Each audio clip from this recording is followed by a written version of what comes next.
Well, this is not the pretty face of Sandra Smith this morning, but we do have the handsome face of Thomas McDowell, our local supporter of a pharmacy area, and each time over the last many weeks or twice a month, he continues to provide us with details that are beneficial to male, female individuals for their health care through medications, treatments, blood pressures, cholesterol. Today his topic is?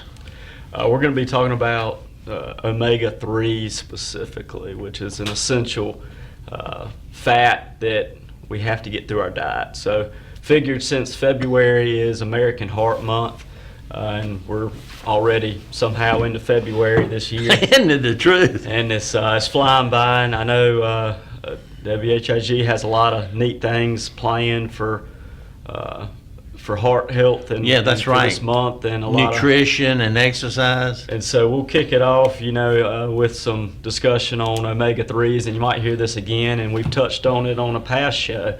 You can't get enough of this. I feel very strongly about it, as you can tell, because we've talked about it before, and we've talked about fish oil and taking it as a supplement. We're going to go a little broader with omega-3s and kind of start with, what they do, why we need them, what they can help with, and how you can have intake of them through diet or supplements. So if you're not familiar with omega-3s, they're an essential fat that you have to get from your diet.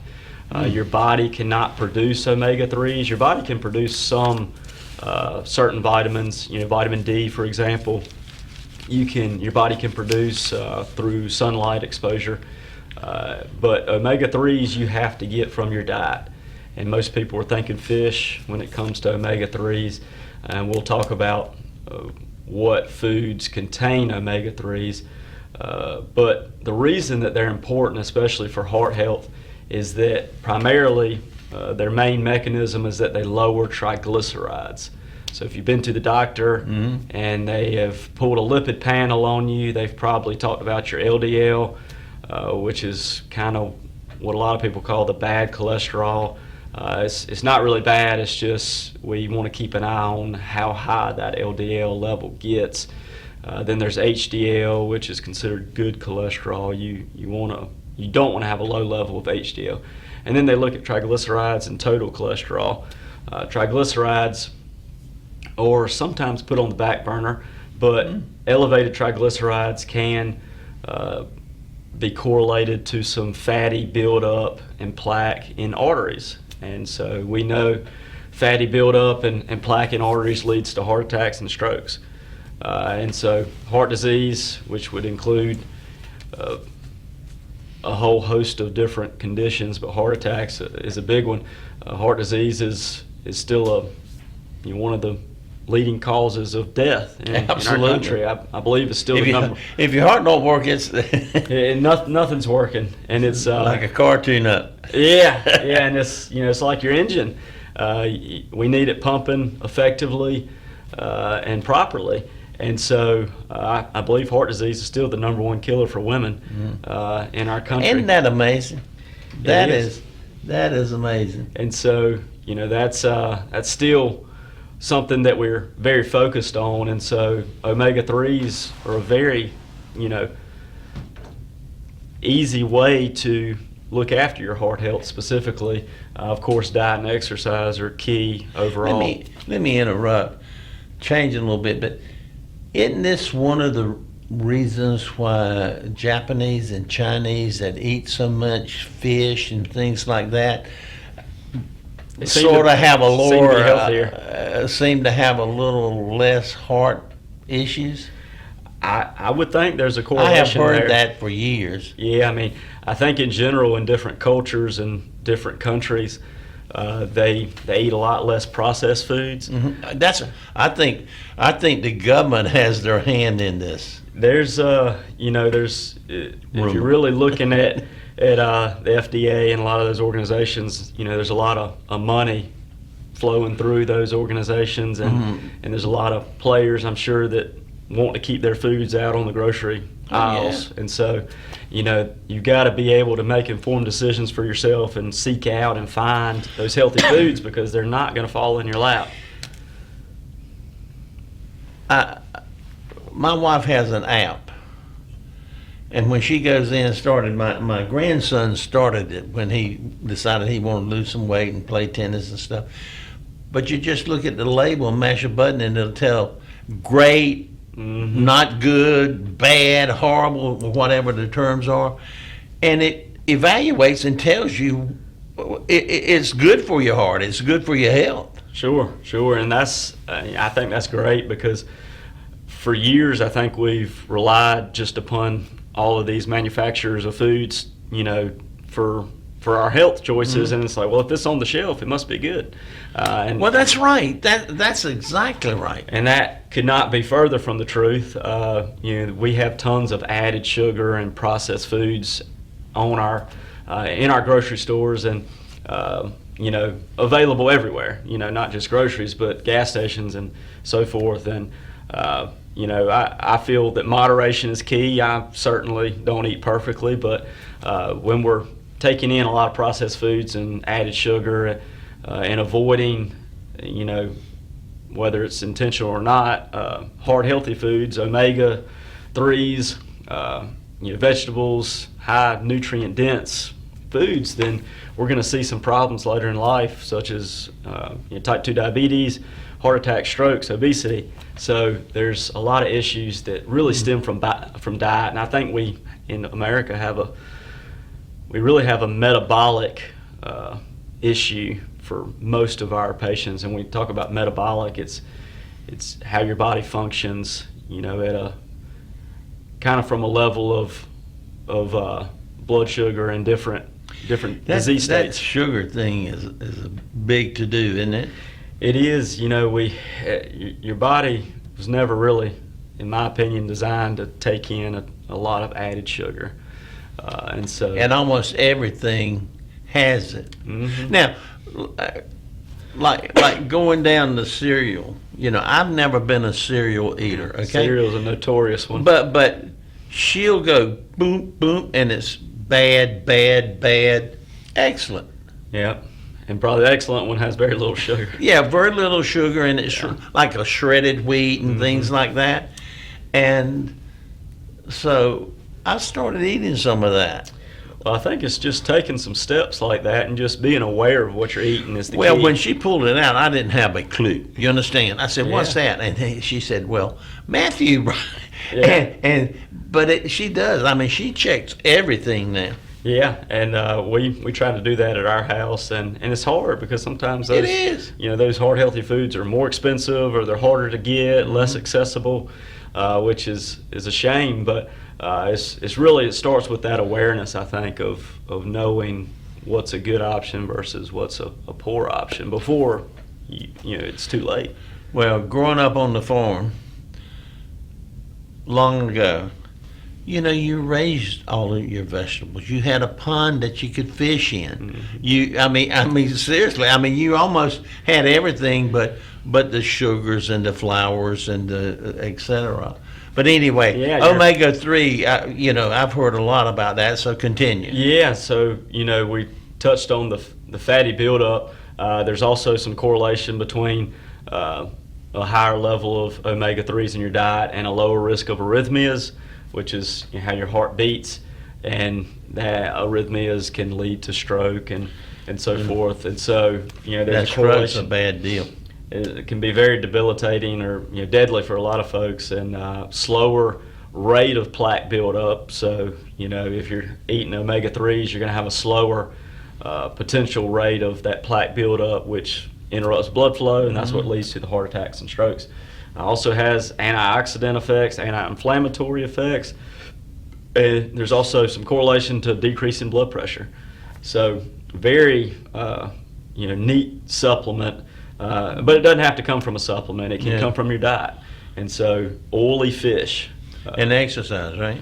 Well, exercise is definitely going to help reduce plaque. Anything. It's going to help lower your blood pressure, lower your heart attack risk, lower your risk for type 2 diabetes. Exercise is critical. Exercise and diet, if you want to start somewhere, and you are able to, that's the best place to start. Because that's where you're going to have the most return. Well, I think Sandra said something at our last meeting about, I don't like exercise, but I don't mind walking. Hey, and walking is certainly better than not do anything at all. And so walking's great. You just moving around. Let's see if this is a call for us, okay? Yeah. Might be a question. Sure. Oh, maybe not a butt call.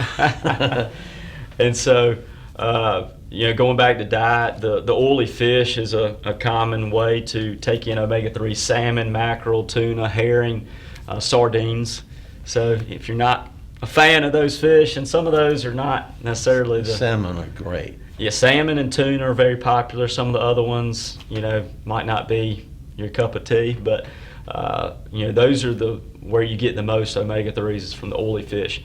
If you don't like fish at all, you can still get omega-3s from plant oils specifically. Plant oil? Plant oils. So some of the best ones are flaxseed oil, walnuts, chia seeds, soybeans. Soybeans will do anything for anybody. They're great. And any flavor. Yeah. And I like soybeans. And there are some fortified foods. So milk, if you go to grocery store and you're looking at the milk section, you might find some milk that has omega-3 in it. So it's been added. Well, Gil has just started using some AC something, but it has a little different flavor, but it must pass the test. Yeah, and so hopefully you can't taste the fish oil too much if you get it in your milk. Well, that's right, because that's not what you're looking for with milk. But that's a way, almost like taking a supplement, but not having to take a pill. So that's fortified foods. Would be milk, and certain other items have omega-3s added to them.